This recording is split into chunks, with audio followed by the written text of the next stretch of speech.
بسم الله الرحمن الرحيم. ولا يقع موقع الفاعل المفعول الثاني من مفعولي باب علمت لأنه مسند إلى المفعول الأول إسنادا تاما،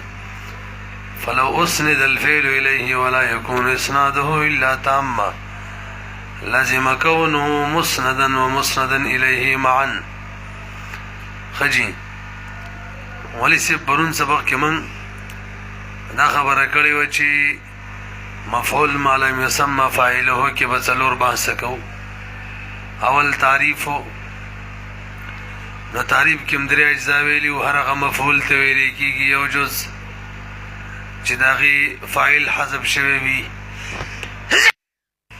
الحمدلله.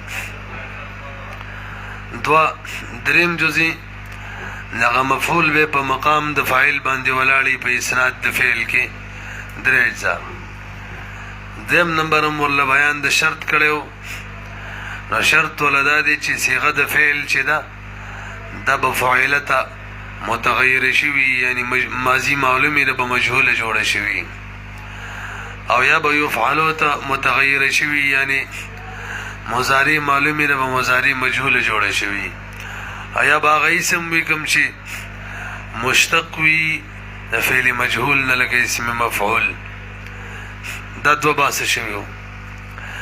دریم بحث دا و چې څوک دي کم مفاعیل دي چې هغه په ځای د فاعل نه ودرېږي، هغه نایب فاعل نشي جوړېدلی. نو پرون موږ ویلي وو مفعول ثاني د باب علمتو، یعنی کوم باب چې دوه مفاعیل غواړي یو حذف کول پکې جایز نه، یو هم پکې حذف کول جایز نه. د دغې دویم مفعول یو، او د باب علمتو چې درې مفاعیل غواړي د هغې دریم مفعول، او مفعول له او مفعول معه دا څلور واړه په ځای د فاعل باندې یعنی نایب فاعل نشي جوړېدلی. اول پکې څوک د باب علمتو مفعول ثانی چې دی دا نایب فاعل نشي جوړېدلی. د دې وجه سره تاسو متوجه شئ چې مسمخ کې زود د دې وجه دا ده چې د دې د مفعول ثانی چې دی دا په حقیقت کې خبر دی. دا خو هم نه ویلی، هسې وایم ویلی دا په حقیقت کې خبر دی، لکه زیدن قائمن په ځای به ووایي علمت زیدن قائمن. نه دغه قائمن خبر دی مسند دی په اسناد تام سره. لکه موږ اوس نایب فاعل جوړ کړو نو بیا به مسند الیه شي په اسناد تام سره، او یو شی مسند او مسند الیه تام جوړول دا جایز نه دی. ویلی مو کنه ورته وګورئ. ولا يقع موقع الفاعل نو واقع کیږي المفعول الثاني مفعول ثاني، هلکه مفعول ثاني خو واقع کیږي. نو علامه ورسره عبارت رویستلو معنی موقع الفاعل یادو ما نایب فاعل نه واقع کیږي. کم مفعول ثاني یاده من مفعولی باب علمتو، د باب د علمتو د دو مفعولینو نه من مفعولی علامه رویستلو غرض یې دا دی چې باب علمتو مکمل جمله مضاف الیه دا او د دې مضاف مفعولی دی. ولی نه واقع کیږي وجه ورله ویلي وکنه لانه ذکر د دې مفعول ثاني چې دی مسندا الى المفعول الاول، دا خو اصل کې مسند وي مفعول اول ته اسنادا تاما په اسناد تام سره. نو فلو اسند الفعل کچر فعل مسند شي الیه ده او دا نائب فاعل جوړ شي، نو په دغه وخت کې دغه کوم اسناد جوړیږي دغه اسناد هم سره دام تام دی، نو په اسناد تام سره به مسند الیه جوړ شي. ولا يكون اسناده الا تاما، او د فعل اسناد نائب فاعل ته کېدل نه مگر دام تام وي. نو څه چل به وشي فلو اسندا، نو که دغه شان وشي لازم کونه مسندا، لازم بشي دا خبره چې یو شی دی مسند هم وي بل تر اسناد شوی وي او مسند الیهم دی وي معن په یو ځل، او سره د دې نه دواړه اسنادونه دي تامم وي. دا نشي کېدلی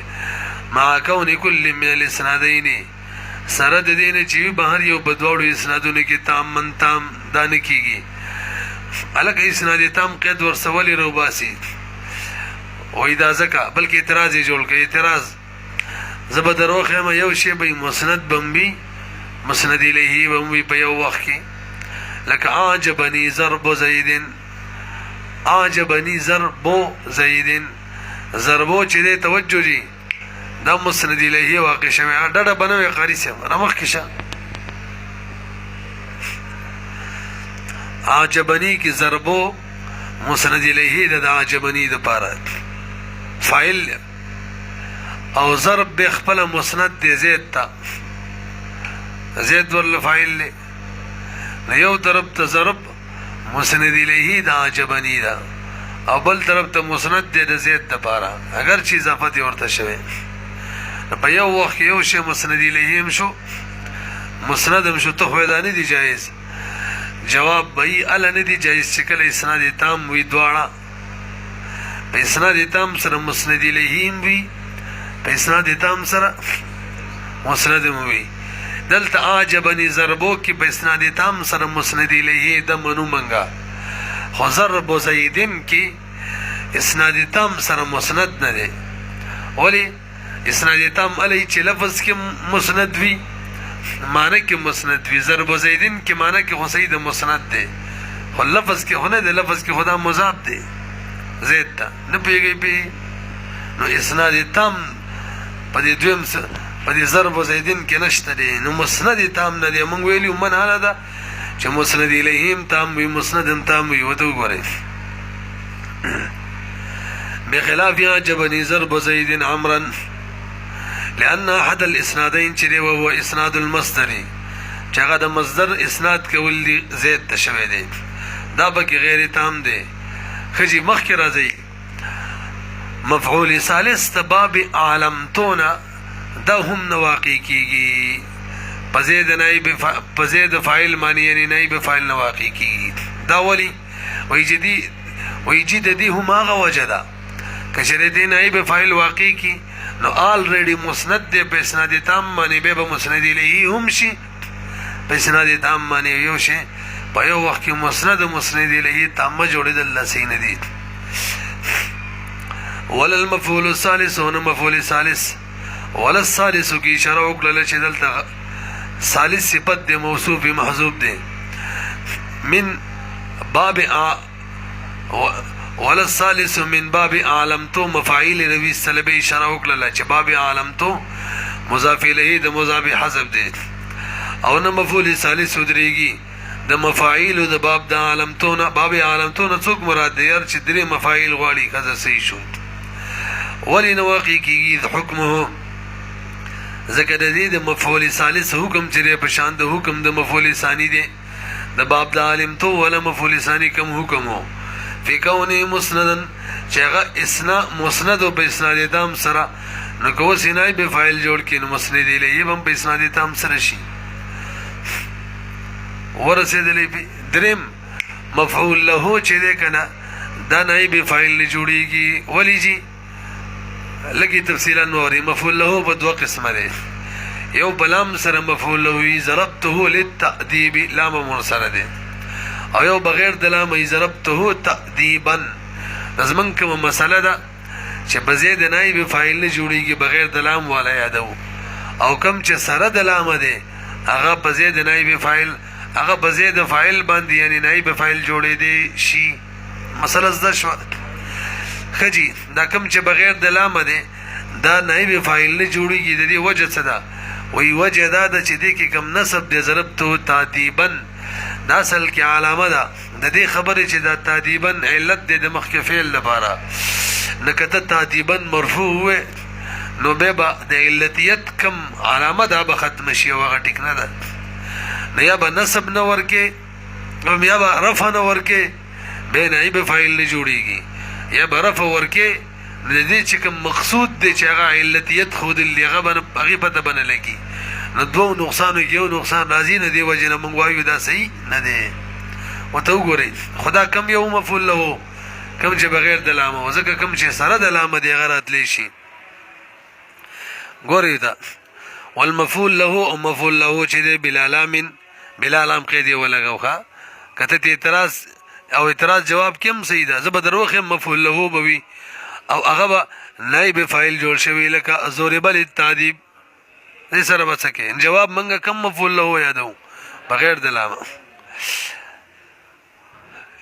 لأن النصب فيه ذکر نصب بدی مفعول له کې کوم چې بغیر د لامي مشعر بالعلیه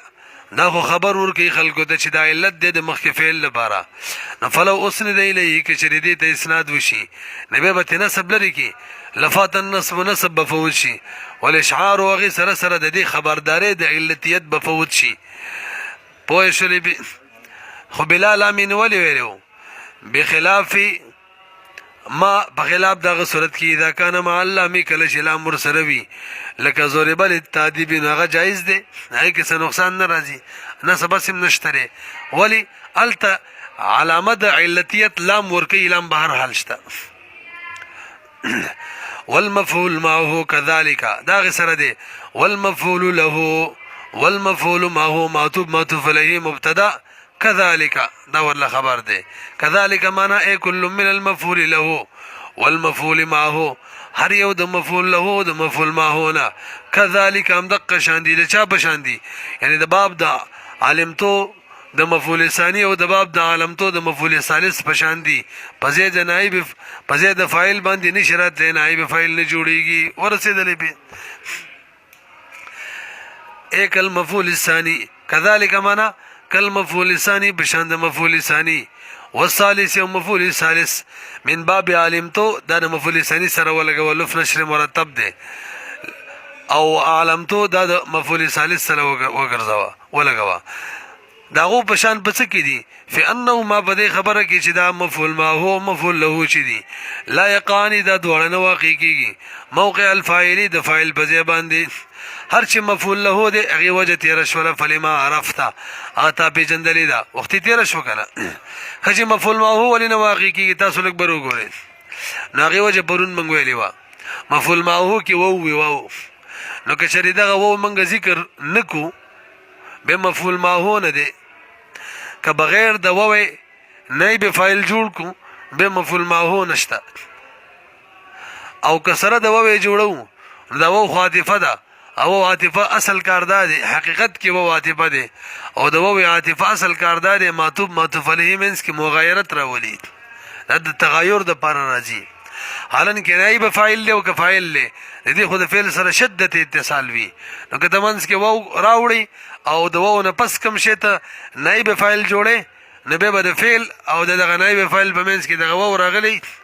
نه اتصال به ختم شوی نو که وو راوړي اتصال ختميږي چې کوم مقصود مطلوب دی ځکه فاعل یا نائب فاعل خو کل جزء فعل وی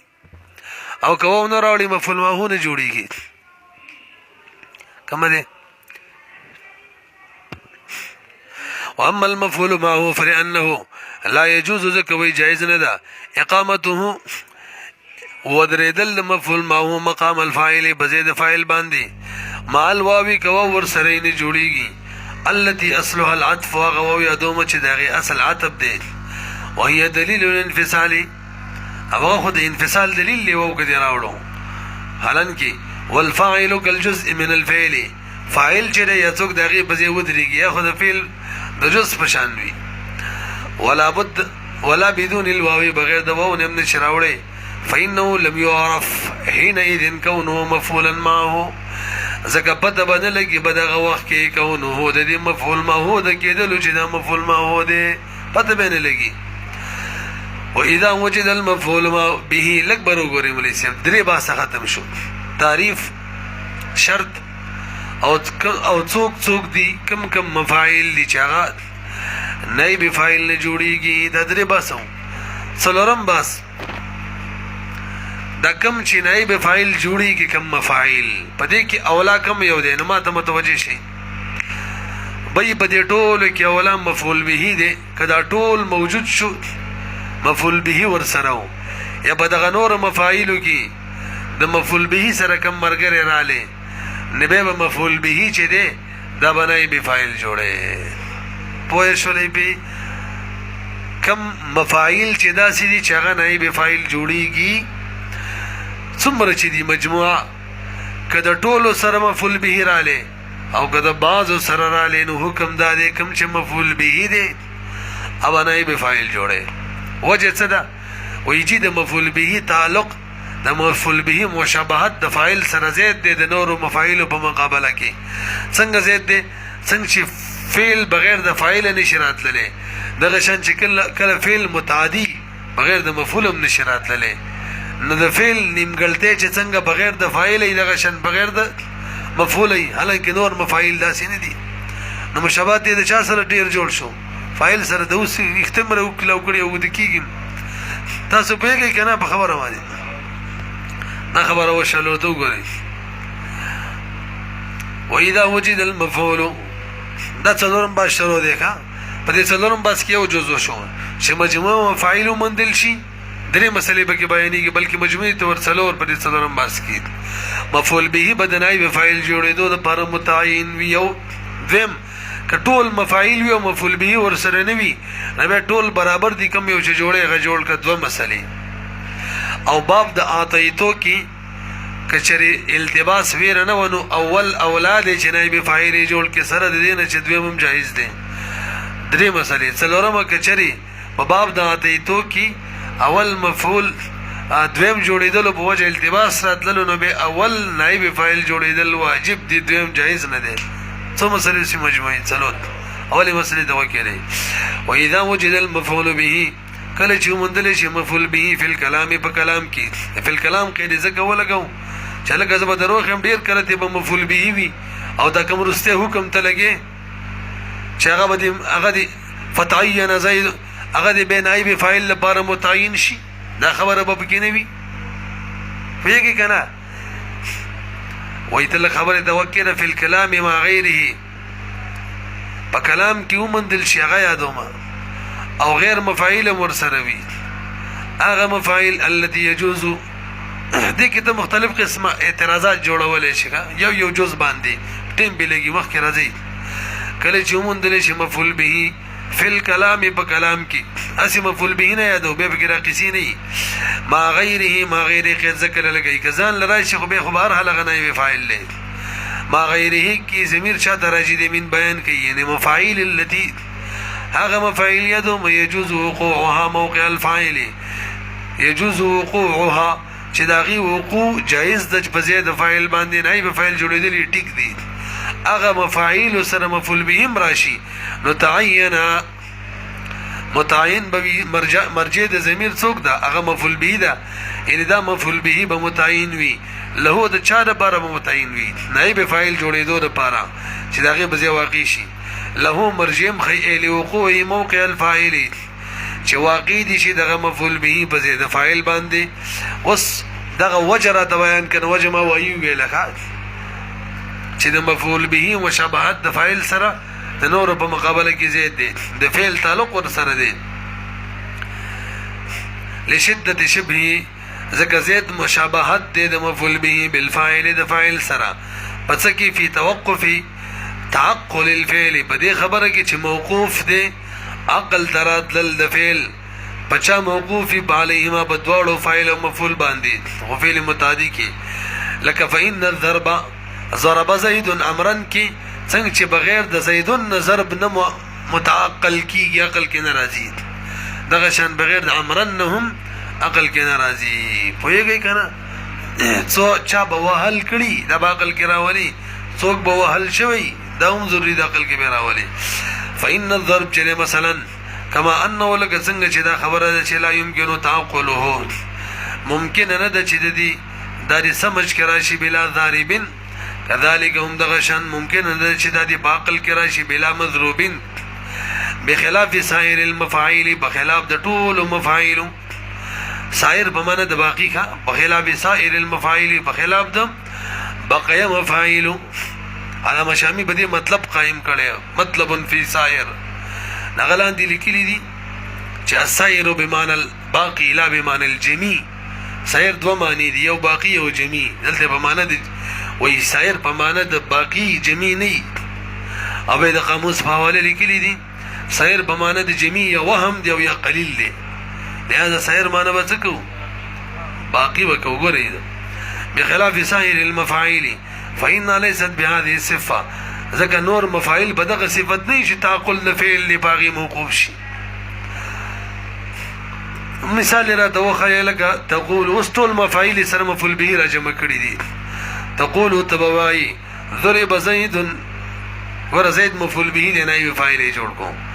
باقامه المفعول به غدا چې د بقایم کې را زید یادی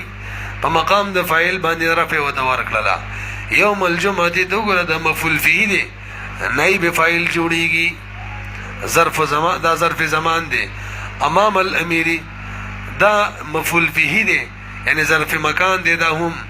نائب فاعل جوړی دی شي ظرف مکان ضربا شديدا دا مفعول مطلق دی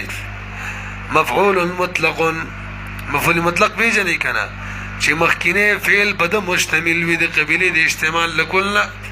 منګه پلندو باندې وایو چې د مخکینه فعل په معنا باندې ضرب په معنا دی ضربت ضرب د ضربه په معنا دی الک ضربا شديدا کې مفعول مطلق په درې قسمه دي رست براشي عددي او نوعي او بل کوم یو تاکید کا دلته کوم یو دی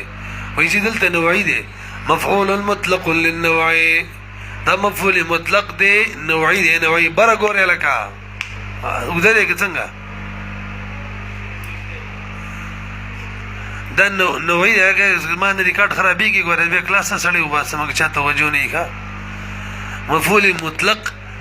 نوعي دی را اعتراض وکړه مفعول مطلق نوعي خو علي شکل فا کلمه مکسوره اخره کې تا راغلي ذکر جلست جلسه القاری جلسه فا کلمه مکسوره د اخره کې تا دلته هو ضربن کې نفا کلمه مکسوره د اخره کې تا د څنګه مفعول مطلق نوعي دی جواب به مسله دی پرانه دا ورېدلې مفعول مطلق نوعي په دوه قسمه دی یو مفعول مطلق نوعي دی د صيغه په اعتبار سره یو مفعول مطلق نوعي دی د صفت په اعتبار سره دا ته چې کوم قاعده ویله د هغه مفعول مطلق نوعي دی چې د صيغه په اعتبار سره به ضروري د شفا کلمه مکسوره اخیره کې تاوي او کوم مفعول مطلق چې د صفت په اعتبار سره وي نوعي هغه کې به دا شرط مرد نشته دی د صفت په اعتبار سره دی نو سی ویل مفعول مطلق للنوع باعتبار الصفه ونرسدلې به وفائده وصف الضرب الاكبر وګوري اعتراض اعتراض دا دی بھائی مفعول مطلق چې دی په دې کې به زیاتی معنی پرته وي الب په زید نائب الب په زید فاعل ودریږي نائب فاعل به جوړیږي که زیاتی معنی پکې نه پرته به صحیح نه ده ولی کدی کې زیاتی معنی نه پرته نو دا بقایا معنی د مصدری معنی خو فعل کې مشتری نو به دې د ساجت دی نو فاعل چیرې یا د دې بځې څه ګذريږي خو همده دی دې کې به زیاتی معنی پرته الب داغي هغه څوک چې زیاتی معنی پکې د فعل نه علاوه پرته وی الب د دې بځې ودرېږي دې ته به نسبت کیږي کبه به موران ویلو فاعل سره عمده دی نو څوک چې دې بځې ودرېږي باغ کې بدا کردار وی چې د فعل نه به معنی زیات وی کړي به ټیک نه ځکه به څه مقصد نشته سم فعل کې معنی شته دی نو دلته ضرب کې خو زیاتی معنی ضرب کې شدیدن ولی ولګولو دغه جواب شوبې چې زیاتی معنی پیدا کی ځکه ضرب کې او صرف زیاتی معنی نه ول شدیدن سره پکې زیاتی معنی پیدا شول لکه صحیح مونږ ویلو الکه شدیدن قید دی ولګو ځکه چې دلته موږ دا ضربن چې موږ وایو چې دا بزید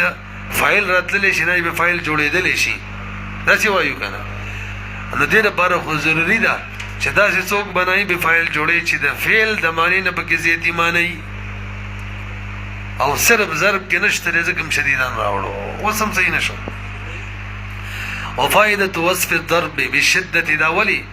شدت قید پکې ولګولو وصف ور سره ولګولو وي التنبيه پدې کې تنبيه على ان المصدر چې لا يقوم مقام الفاعل بلا قيد مخصص نو درېږي په ځای د فاعل باندې بغیر د یو مخصص قید نه هغه قید چې تخصیص راولي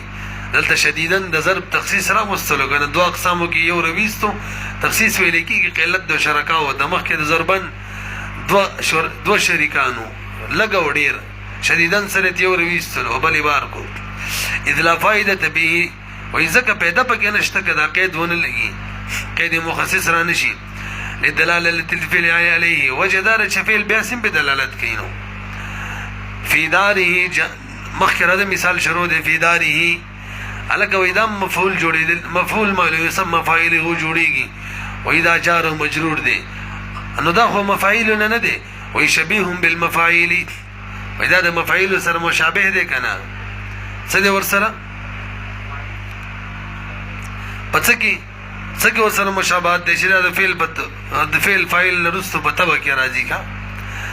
مثلها څه شو دا شبیه دی د مفاعیل سره قائمیږي په مقام د فاعل باندې مثلا لکه څنګه چې نور فاعل قائمیږي برحال دا مثال شو ګورئ ضرب زید یوم الجمعة امام الامیر ضربا شدیدا فی داره نو پدې کې څومره مفاعیل ډیر شي راغلي یو زیدون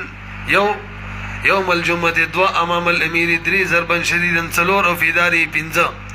پدې پنځو کې مفعول به مشتری او قاعده ویلې کوم چې مفعول به مکه بنای به فاعل جوړېدو لپاره متعین وي نه رسېږي فتعین زید متعین وي وان لم يكن ما ول څلور مسلې څلورم باس کړي یو مسله وشولا او کچری مفعول به نو او ډیر مفاعیل رال به ته اختیار دي چې کوم یو جوړي وان لم يكن اي وان لم يوجد الکه د ان لم يكن معنی په ان لم يوجد ان لم يوجد سره ولې وکړه وایي ځکه اشاره کوي ته چې ان لم يكن دا فعلی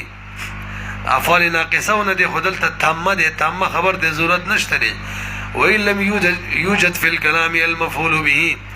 او کچری موجود نشي په کلام کې څوک د یکون د باره اسم مخی مفعول به نفل جميع څه مطلب الجميع اي جميع او ما سوا ټول د مفعول به نه چې ما سوا دي دا ټول سوا دي په څه کې سوا دي امر ته وخایا فی جواز وقوعها بده خبره کې چې دا ټول واقع کېدل شي موقع الفاعل والمفعول موقع الفاعل فزيد فاعل ودرېدل شي نائب فاعل به ټول جوړېدل شي یو څو مسلې بیان شو څلورم بس کې دوا درېمه مسله دا باب د اتیتو نه غفل مراد دی چې دوه مفاعل غوړي یو حذفول پکې جایز وي پدې کې دوه صورت دي وس